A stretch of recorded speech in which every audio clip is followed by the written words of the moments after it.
Life time free passes का system आपने सिर्फ ट्रेन या बसेस के लिए ही सुना होगा, लेकिन क्या आपने कभी कोई ऐसा सिस्टम किसी फ्लाइट के लिए सुना है? जी हाँ गाइस, ऐसा भी हो चुका है। 1981 में एक अमेरिकन एयरलाइंस ने लाइफ टाइम पासेस का सिस्टम निकाला था, जिसे वो गोल्डन पास कहते थे। लेकिन हुआ कुछ यूं कि 1987 में एक बंदा था जिसका नाम था स्टीव रोथस्टेन। उसने ये पास $2.5 लाख देके खरीदा था, यानी कि लगभग 70 लाख रुपए। लेकिन उसके बाद उसने इसका खूब फायदा उठाया। तब से लेकर 2008 तक वो लगभग 10,000 बार फ्लाइट्स पे चढ़ा था।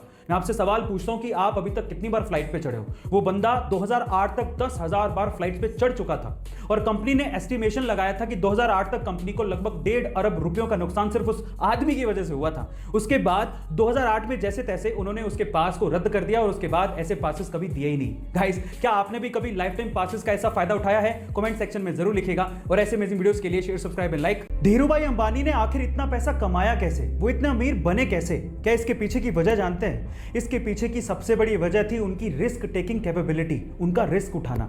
चलिए मैं आपको इसका एक एग्जांपल देता हूं। उस टाइम पे इंडिया में पॉलिस्टर के कपड़ों की डिमांड बहुत ज्यादा थी, तो धीरूभाई अंबानी ने इस डिमांड को देखते हुए अपना पॉलिस्टर का व्यापार शुरू किया। लेकिन ये डिमांड इतनी ज्यादा बढ़ गई थी कि धीरूभाई अंबानी को और माल की जरूरत थी, जिसके लिए पैसे चाहिए थे।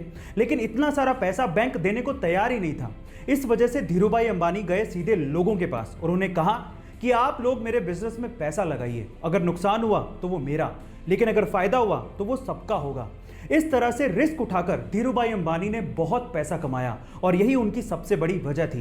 गाइस, आपका धीरूभाई अंबानी की रिस्क टेकिंग कैपेबिलिटी के बारे में क्या ख्याल है? कमेंट सेक्शन में जरूर लिखेगा। और ऐसे अमेजिंग वीडियोस के लिए शेयर, सब्सक्राइब एंड लाइक। सुना ही होगा कि चांद धरती से धीरे धीरे दूर जाते जा रहा है, पर अगर चांद पूरी तरह से गायब हो गया तो हमारी धरती का और हमारा क्या होगा? क्या आपने कभी सोचा है? चलिए मैं आपको बताता हूं। देखिए, अगर चांद पूरी तरह से गायब हो गया तो धरती का घूर्णन 3 से 4 गुना हो जाएगा, जिसकी वजह से हमारे दिन 6 घंटे के ही रह जाएंगे, यानी कि छोटे हो जाएंगे। हवाएं 400 किलोमीटर पर आवर के हिसाब से चलेंगी, जिससे पक्षी और इंसेक्ट्स सरवाइव नहीं कर पाएंगे। इसके अलावा रातें बहुत ज्यादा काली हो जाएंगी। और सबसे इंपॉर्टेंट चीज यह है कि धरती अपनी एक्सिस से टिल्ट हो जाएगी, यानी कि हिल जाएगी, जिसकी वजह से एक्सट्रीम वेदर कंडीशंस पैदा हो जाएंगी और उसकी वजह से पूरी तरह से तबाही मच जाएगी और अंततः हम खत्म हो जाएंगे। गाइस, क्या इसके पहले तक ये इंफॉर्मेशन आपको पता थी? और अगर नहीं पता थी तो कमेंट सेक्शन में जरूर लिखेगा। और ऐसे अमेजिंग वीडियोस के लिए share, subscribe and like.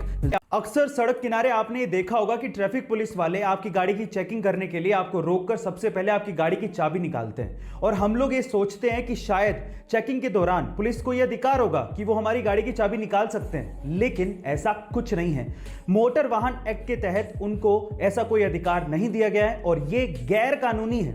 RTI से मिली जानकारी के अनुसार पुलिसकर्मी चाहे किसी भी रैंक का हो, वो आपकी गाड़ी की चाबी नहीं निकाल सकता। हाँ, वो आपको हाथ दे सकता है और आपको गाड़ी रोकने के लिए कह सकता है और ना रोकने पर आपका चालान काट सकता है, लेकिन वो आपकी गाड़ी की चाबी नहीं निकाल सकता। गाइस, आपको ये जानकारी कैसे लगी? कमेंट सेक्शन में जरूर लिखेगा। और ऐसे अमेजिंग वीडियोस के लिए शेयर, सब्सक्राइब एंड लाइक। मिलता है अगली वीडियो में।